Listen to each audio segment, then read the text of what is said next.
m'appelle Simon Briot. Donc, le Paradis des Bulles est un centre de plongée éco-responsable que j'ai fondé en 2015. Quand j'ai créé ce centre, l'idée était à la fois de présenter la plongée telle que je l'apprécie, en prenant son temps, en petits groupes, et aussi de limiter au maximum notre impact sur le milieu pour rendre la plongée le plus durable possible.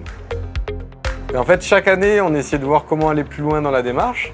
Et puis à un moment, on s'est dit, pour aller plus loin, on a un bateau, on a 2 gros moteurs diesel et on va essayer de faire un bateau tout électrique. On a eu d'abord des aides financières pour se lancer dans l'aventure. Après, il y a eu toute une phase de recherche pour voir qu'est-ce qui existait, qu'est-ce qui avait été tenté, quelles étaient les principales difficultés, pour essayer de concevoir la solution. L'idée, c'est de faire quelque chose qui soit simple, fiable, robuste, parce que l'environnement marin il est assez difficile pour le matériel. Que la solution ne soit pas plus onéreuse qu'une solution thermique. L'idée, c'était de trouver des partenaires locaux, de ne pas aller acheter du matériel chinois fait à l'autre bout de la planète, donc de faire un bateau qui limite l'empreinte carbone au maximum. Donc en privilégiant l'économie circulaire, donc par exemple les coques et la structure du bateau, c'est un bateau qu'on a récupéré. L'idée, c'était de donner une deuxième vie à un bateau abandonné.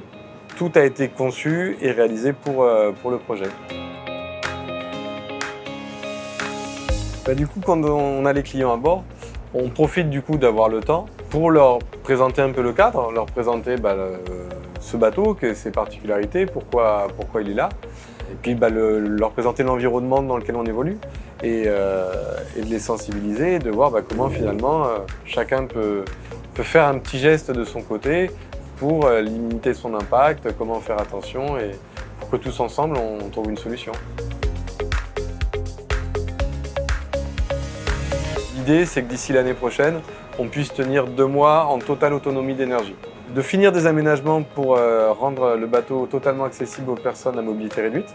Parce que l'idée de ce catamaran, c'est vraiment d'en faire un outil de sensibilisation et de découverte du milieu marin. Quand j'ai créé la société, dès la rédaction des statuts, j'ai mis une très forte dimension environnementale.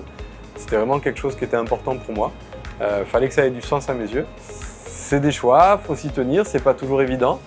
Des fois, on voudrait aller plus loin que ce qu'on fait, donc on y va par marche, par étapes successives. On essaye d'être fou, d'être créatif, de se dire voilà, jusqu'où on pourrait aller, qu'est-ce qu'on peut changer.